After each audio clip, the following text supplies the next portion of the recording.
randomly.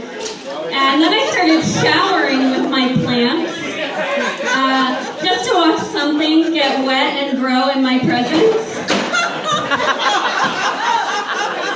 Is that called a firmus erectus? So I'm definitely going to be adding the penis plant in there in the shower with me. I think that'll be fun. Back in New York, I had a lot of temp jobs, and because I don't know, what I want to do with my life, so I'm temping around at different offices, and I had one temp job where I really didn't have much to do. So my supervisor came over to me and was like, hey, I have something for you to do. Do you know the plants in the conference room? And they were really big, like conference room plants. And he was like, can you water them for us? So I said, sure. So I went in, I'm killing time, they're really big plants, so I'm like watering them, filling them up. And then I go back to my desk, and he comes over 10 minutes later, and he's like, hey, remember those plants I asked you to water? And I was like, yeah. And he said, well, turns out they're fake. And now we have a situation in the conference room. And he was like, would you mind cleaning up the mess that I just asked you to make? So I go back in this conference room, which is glass walls. So the rest of the office watched me water fake plants. And then they watched me walk back in and sopping up the water on my hands and knees. And I'm sure some of them knew they were fake plants, or what is this dumb temp girl doing? God. Luckily, Susie has plenty of real plants for me to water, so I'm not stuck watering fake plants. So that's good. Oh man. I do find myself perusing Indeed a lot, for jobs, just in case this doesn't work out. Yeah, I think that's a good idea. But I always wondered, what else could I be good at or interested in? And I found a job listing recently, and the title just said penetration testing. And I was like, that's a job I could get behind. Or in front of.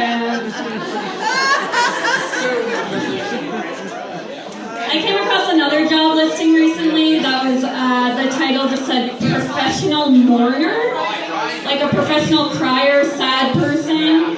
Literally the description in it had the phrase hype person, to hype up a funeral, but hype up the sadness.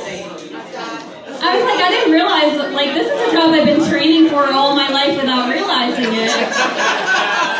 I would be great at that. And then I can't imagine what the job interview would be like. Okay, you want to be a professional mourner. In social settings, do you find that people often ask you, has someone died? Do you give off that vibe of sadness?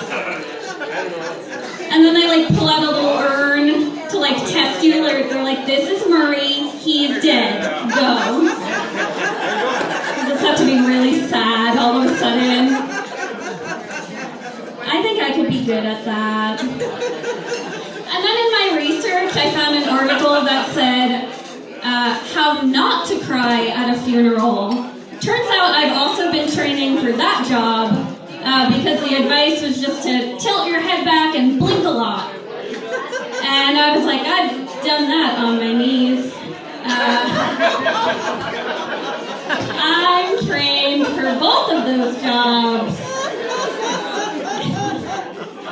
Oh man. I was recently hired, this is real, I'm a freelance writer and editor in my spare time, and I was hired by a stranger on the internet to write her wedding vows. And what she doesn't know is that she hired a 29-year-old divorcee whose biggest commitment she's ever made is to her two cats, Dolores, and Dolores is one cat and the other cat's name rhymes with Dolores.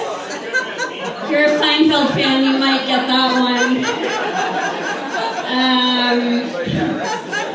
And what this woman doesn't know is that I'm also the friend who has given my friends who are having weddings, I've given them cards that have said, I'm sorry for your loss.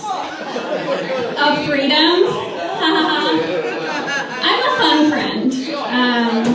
Yeah. And what this woman doesn't know, who hired me to write her vows, is that I personally am awful at dating, and I've been told I attract weirdos. I attract.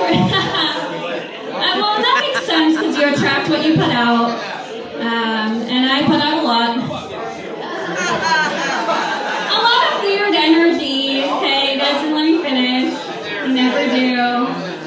I'll end on that note. You guys have some music to look forward to, some real talent. Thank you guys. Woo! All right, Jackie. Woo! Good job. All right. Woo! Very good. My great beard. Okay, stop. Oops, stop.